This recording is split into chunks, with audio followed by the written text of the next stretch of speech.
So let's just Woo, shit. hold tight. But this is the headline story. A white man fatally shoots 3 black people at a Florida store in a hate crime, then kills himself. And of course, we always just wish you would just start here. Right. Just if we could just do that first. Oh, Uh, a masked white man fatally shot 3 black people inside Jackson, Florida Dollar General store in a predominantly African American neighborhood on Saturday in an attack where he used a gun painted with a swastika, officials said. The shooter, who also had posted racist writings, then killed himself.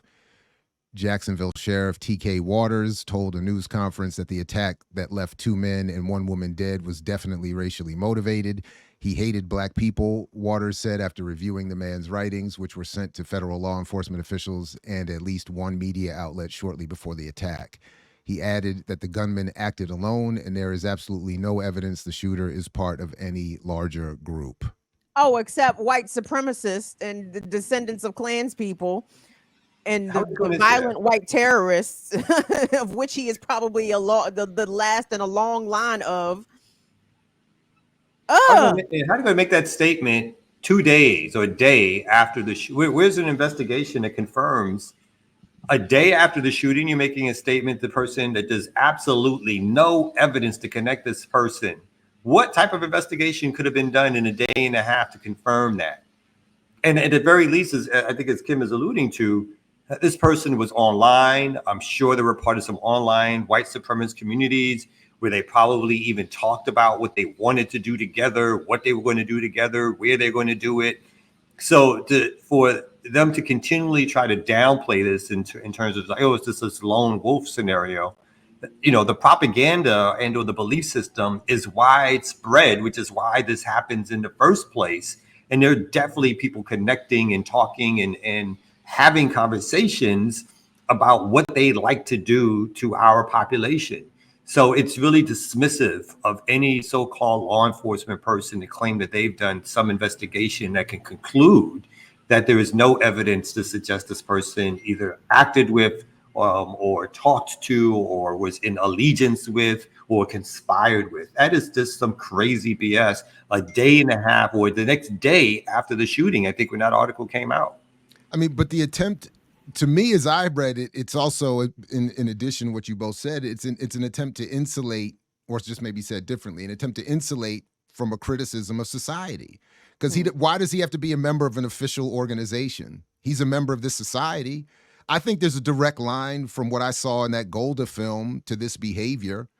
If you're going to talk about people during a war that don't exist, that don't have characterization, that don't get humanization, that don't even have a point of view, the logical, I think the logical conclusion of that is this kind of behavior. This and when you extrapolate from that Golda example to the entire educational system, the entire media apparatus, how much tacit support for this behavior does this society want to recognize? I mean, but no, they just want to say if he doesn't officially come out wearing a white robe, Shit, saying he's a member of the SS, then society gets to be absolved. It's absurd. And then they can of course start doing the whole it's the person, not the gun. We don't need a gun thing. It's not. We don't. I mean, we could. We but could just start don't. plug and play all of the. At first, I mean, yes, and to me, this latest race motivated shooting is again perfect example of why gun laws don't work. So don't, not y'all obviously, but the Democrats are going to try to, oh, we need gun. You don't need no fucking gun laws. All of these people keep buying their guns legally as shit. Like all of them. Like, so what's the gun law going to do? Nothing. It's not going to do anything. And there must be some sort of online forum, some sort of mandate, somebody is telling these young white, maybe nobody's telling them, maybe they're doing it because they feel it in their DNA, but somebody's telling these young white boys to go out here and do this. Like, it's got to be somewhere, because the boy that shot up the top supermarket in Buffalo, he was like 18, 19. This one in Jacksonville was 21.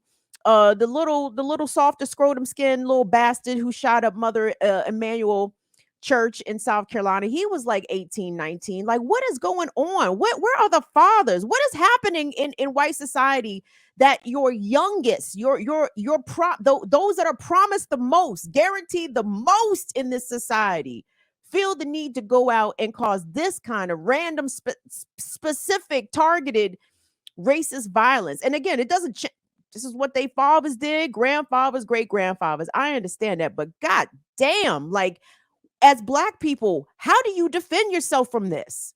Like, for the people that was Saturday afternoon shopping at the Dollar General, what was the protection that they were supposed to do? What could they have done to have saved their lives or taken out this young person? Like, you can't even defend yourself from this shit. What, you got to be strapped all the time?